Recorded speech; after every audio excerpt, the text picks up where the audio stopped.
Saksakallan gunarnavasya Vande Guru Sri Charanarabindam.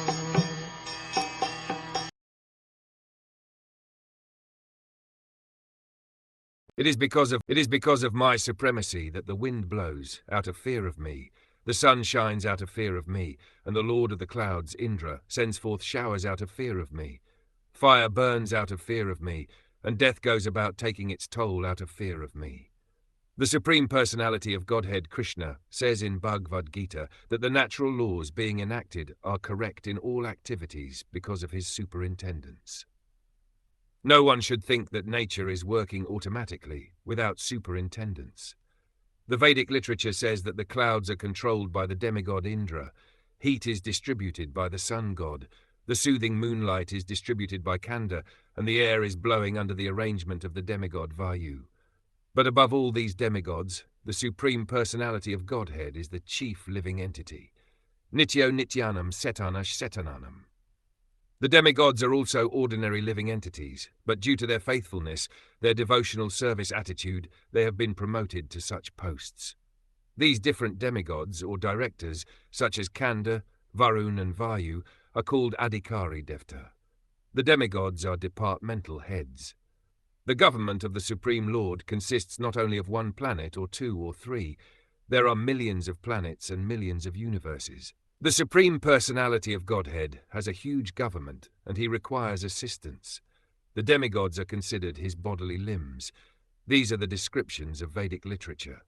Under these circumstances, the sun god, the moon god, the fire god, and the air god are working under the direction of the Supreme Lord. It is confirmed in the Bhagavad Gita, Madhyakshana Prakriti Suyate Sa Karakaram. The natural laws are being conducted under his superintendence. Because he is in the background, everything is being performed punctually and regularly. One who has taken shelter of the Supreme Personality of Godhead is completely protected from all other influences. He no longer serves or is obliged to anyone else. Of course, he is not disobedient to anyone, but his full power of thought is absorbed in the service of the Lord. The statements by the Supreme Personality of Godhead appeal that under his direction the air is blowing, the fire is burning, and the sun is giving heat are not sentimental. The impersonalist may say that the Bhagavatam devotees create and imagine someone as the Supreme Personality of Godhead and assign qualifications to him. But actually, it is neither imagination nor an imposition of artificial power in the name of Godhead. In the Vedas it is said, Bishasmad Vata Pavate, Bishodeti Surya. By fear of the Supreme Lord, the wind god and the sun god are acting. Bishasmad Agnishkandrascha Mrityo Davati Panchama. Agni, Indra and Mrityu are also acting under his direction. These are the statements of the Vedas. The yogis, equipped with transcendental knowledge and renunciation and engaged in devotional service for their eternal benefit, take shelter of my lotus feet, and since I am the Lord, they are thus eligible to enter into the kingdom of Godhead without fear. One who actually wants to be liberated from the entanglement of this material world and go back home, back to Godhead, is actually a mystic yogi. The words explicitly used here are yuktana, bhakti yogana. Those yogis, or mystics, who engage in devotional service are the first-class yogis. The first-class yogis, as described in Bhagavad Gita, are those who are constantly thinking of the Lord, the Supreme Personality of Godhead, Krishna. These yogis are not without knowledge and renunciation. To become a bhakti yogi means to automatically attain knowledge and renunciation. That is the consequent result of bhakti yoga. In the Bhagavatam, 1st Canto, 2nd chapter, it is also confirmed that one who engages in the devotional service of Vasudeva Krishna has complete transcendental knowledge and renunciation, and there is no explanation for these attainments. Ahitaki, without reason, they come. Even if a person is completely illiterate, the transcendental knowledge of the scriptures is revealed unto him simply because of his engagement in devotional service. That is also stated in the Vedic literature. To anyone who has full faith in the Supreme Personality of Godhead and the Spiritual Master, all the import of the Vedic literatures is revealed. He does not have to seek separately. The yogis who engage in devotional service are full in knowledge and renunciation.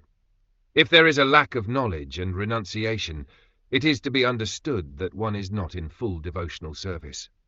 The conclusion is that one cannot be sure of entrance into the spiritual realm in either the impersonal Brahmjyoti effulgence of the Lord or the Vaikuntha planets within that Brahma effulgence, unless he is surrendered unto the lotus feet of the Supreme Lord. The surrendered souls are called Akutobhaya. They are doubtless and fearless, and their entrance into the spiritual kingdom is guaranteed.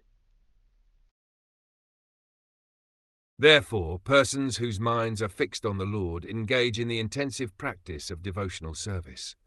That is the only means for attainment of the final perfection of life. Here the words mano me arpitam, which mean the mind being fixed on me, are significant. One should fix his mind on the lotus feet of Krishna or his incarnation. To be fixed steadily in that freedom is the way of liberation. Ambarish Maharaj is an example. He fixed his mind on the lotus feet of the Lord. He spoke only on the pastimes of the Lord. He smelled only the flowers and tulsi offered to the Lord. He walked only to the temple of the Lord. He engaged his hands in cleansing the temple. He engaged his tongue in tasting the foodstuff offered to the Lord, and he engaged his ears for hearing the great pastimes of the Lord. In that way all his senses were engaged.